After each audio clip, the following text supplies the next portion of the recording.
सलीम अहमद बोल रहा हूँ घर से। मेरी बच्ची है तकरीबन 17 साल की। उसको 3 साल से मुंह पे है ना क्या दाने निकलते हैं, लेकिन पीप के दाने खत्म होते हैं फिर दूसरे निकल आते हैं। उसके लिए कोई वजीफा या कोई ऐसी चीज बताए। अल्लाह अकबर। ये सलीम भाई सखर से अपनी बच्ची के सिलसिले में इन्होंने कहा कि 3 साल से मुंह पर पीप के दाने निकलते हैं।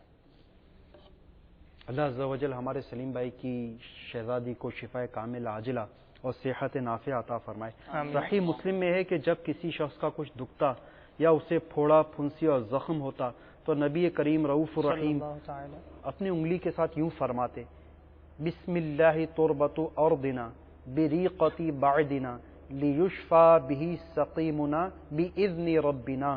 तर्जमा, अल्लाह अज़्ज़ा वजल के नाम से हमारी ज़मीन की मट्टी हमारे बास के लुआब यानी थूक से हमारा बीमार रब अज़्ज़ा वजल के हुक्म से शिफा पाएगा। तो ये अमल मकतबतुल मदीना की मतबूआ किताब घरेलू इलाज में जल्दी अमराज और जहाँ ये फोड़ा और फुंसियों के इलाज का जो उसके अंदर बाप चल रहा है उसके अंदर ये अमल मौजूद है। तो इसके इस हदीस पाक के ज़िम्न में मुफस्सिर शहीर हकीमुल उम्मत हज़रत मुफ्ती अहमद यार खान अलैहि रहमतुल हन्नान फरमाते हैं, अव्वलन आप सल्लल्लाहु तआला अलैहि व आलिहि वसल्लम मर्स की जगह उंगली रखते, फिर उंगली पर कुछ लुआब शरीफ लगाकर मिट्टी लगाते, फिर उसका लेप मर्स की जगह कर देते और ये फरमाते जाते कि बिफज़लिही तआला हमारा लुआब और मदीने की मिट्टी शिफा है। इससे चंद मसले मालूम हुए। एक ये कि बीमारी पर टोटके और मंतर जायज़ हैं बशर्ते कि उसके अल्फाज कुफ्रिया ना हो और कोई काम हराम ना हो। इसके अलावा पीप के दानों से नजात के लिए एक और अमल ये भी है कि मिट्टी का डेला ये पीस कर उस पर पारा 30 सूरह तारिक की ये आयत मुबारका, बिस्मिल्लाहिर्रहमानिर्रहीम इन्नहुम यकीदून कैदा व अकीदु कैदा फमहिलिल काफिरीना अमहिलहुम रुवैदा।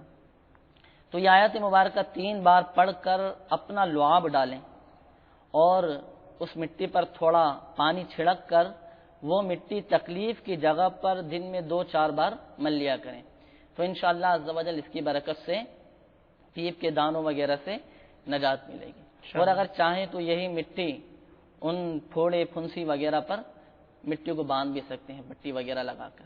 इंशाअल्लाह अज़्ज़ा वजल इसकी बरकत से अल्लाह ने चाहा तो शिफा मिलेगी। ये देखें, हम अपने मरीजों को जिसको जख्म फोड़े फुंसी वगैरह हो जाते हैं तो कुछ ना कुछ दवाई लगाकर भी पट्टी बांधने का एक जहन हमारा होता है।